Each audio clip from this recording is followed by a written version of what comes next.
Good afternoon, students. The video was interrupted because of the slow net. तो आपका video interrupt हो गया था स्लो नेट की वजह से. अब हम फिर वहीं से रिज्यूम करते हैं. हम प्लांट इश्यूज को डिस्कस कर रहे थे. तो हमको आगे देखना है कि हमारी स्लाइड्स में क्या है and we will be discussing it.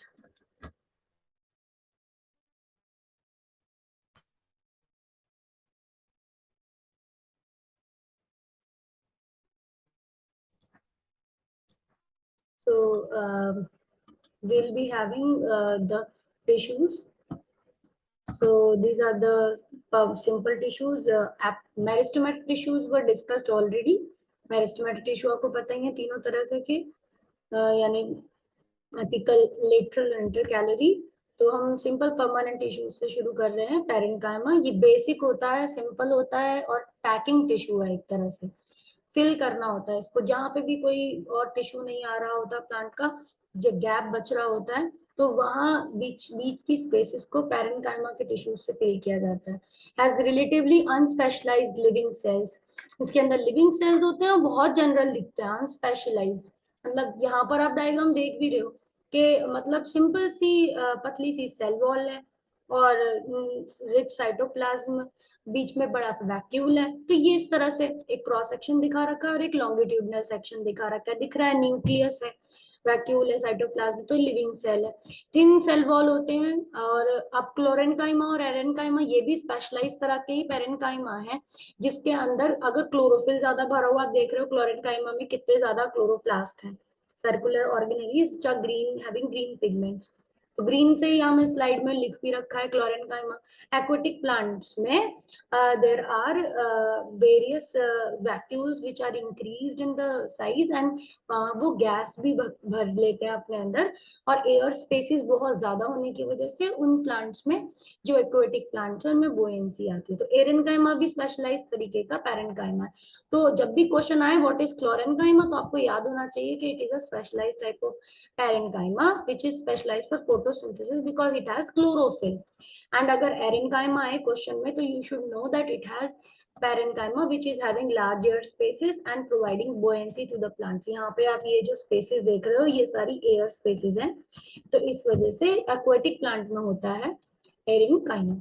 तो आई होप आपको यहाँ क्लियर हो गया होगा. Now we will move to collenchyma. Collenchyma में क्या डिफरेंस है? आपका ये डायग्राम एनसीईआरटी का ही डायग्राम है नीचे जो बना हुआ है, और इसमें आपको देख रहे हैं रेड कलर का सेल वॉल का कवरिंग है और सेल वॉल कॉर्नर्स पे ज्यादा थिक है एंड एंगल्स पे ज्यादा थिक है, containing elongated living cells irregularly thickened at the corners.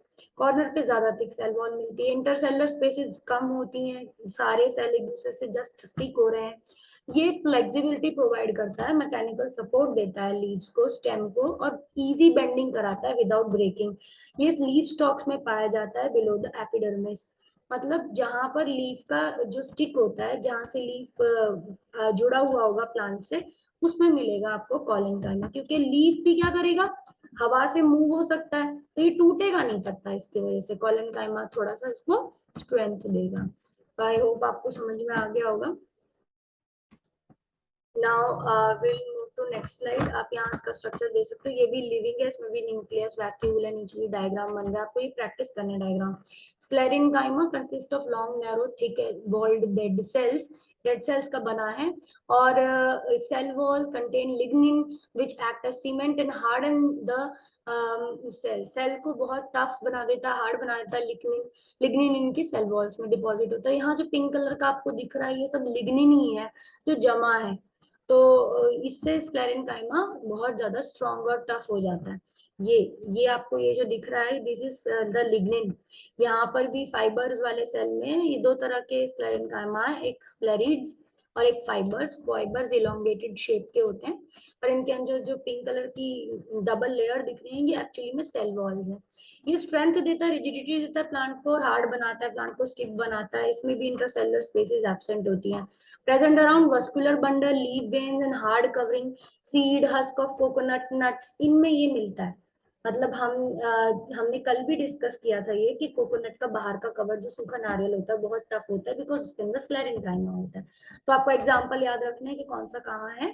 And then epidermis का एक टॉपिक है आपका कि outer most protective layer plant की एपिडर्मिस कहलाती है। अब यहाँ देख रहे हो लीफ के ऊपर ये पूरा हमें हरे रंग का पत्ता दिखता है, तो इसके अंदर ऐसे सेल्स होते हैं कॉम्पैक्टली क्लोजली पैक्ड, तो ये इसका आउटर लेयर एपिडर्मिस बनाता है। It usually made of single layer of flat sales without any intercellular spaces. इनके आपको दिख रहा है इन सेल्स के बीच में कहीं कोई गैप नहीं है, तो एपिडर्मिस को इसी तरह से बनना होता है, टाइट पैकिंग से। On aerial part, epidermal cells secrete waxy layer called cuticle. बाहर की तरफ ये आपको दिख रहा है शाइनिंग है, क्यों है शाइनिंग?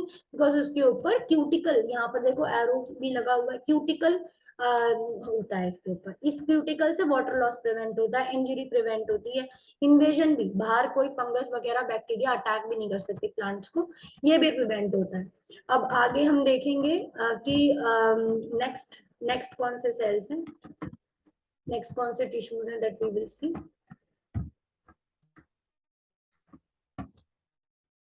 एपिडर्मिस में plant of dry habitats have thick epidermis. अगर हम डेजर्ट के प्लांट्स की बात करेंगे तो उनकी एपिडर्मिस थिक होगी, थिक वैक्सी क्यूटेन भी बहुत ज्यादा थिक होगा। Epidermal cells of root, root के एपिडर्मल सेल्स आपको डायग्राम में दिख रहे हैं, इनके अंदर ये से रूट हेयर देखे जाते हैं, तो ये इनका स्पेशल फीचर है। क्या करते हैं ये? इंक्रीज करते हैं surface area for water absorption, पानी ज्यादा एब्जॉर्ब करेगी ऐसी रूट जिसके अंदर ज्यादा रूट हेयर्स हैं। तो यहाँ पर रूट हेयर्स का माइक्रोस्कोपिक व्यू दिखा रखा है कि रूट के एपिडर्मल सेल से ही एक्सटेंशन निकल रहा है, उसी को बोलते हैं। तो ये एपिडर्मल सेल्स की शेप और उसका फंक्शन बताया कि रूट में स्पेशली रूट हेयर्स होंगे। कॉर्क, कॉर्क अगर हमारा जो प्लांट है वो बहुत ओल्ड हो गया है और उसका एपिडर्मिस डेड सेल से कवर हो जाता है और सेकेंडरी मेरिस्टम उसे कवर कर लेते हैं, तो cells on the outer side of the layer and form the several thick layers and form several layers of thick cork और bark। dead cells का कवर से उसका ट्रंक कवर, हम देखते हैं बहुत बड़ा पेड़ हो, आम का हो, पीपल का हो, तो बाहर से हमें क्या रफ स्ट्रक्चर दिखेगा, तो ये पूरा rough structure protective tissue cork cells का बना होता है।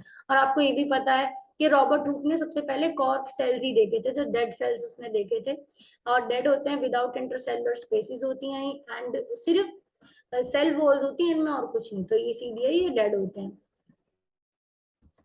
Now will move to next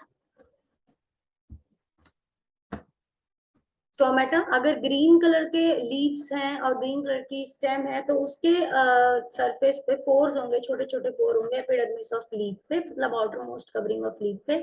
to kidney shape guard cells उन्हें कवर करेंगे।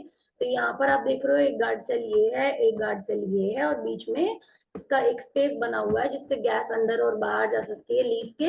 लीफ जब ऑक्सीजन बनाएंगे तो वो ऑक्सीजन बाहर जाएगी, और जब CO2 लेंगे तो वो गार्ड सेल से अंदर आएगी स्टोमेटा के थ्रू। स्टोमेटा एक पोर होता है।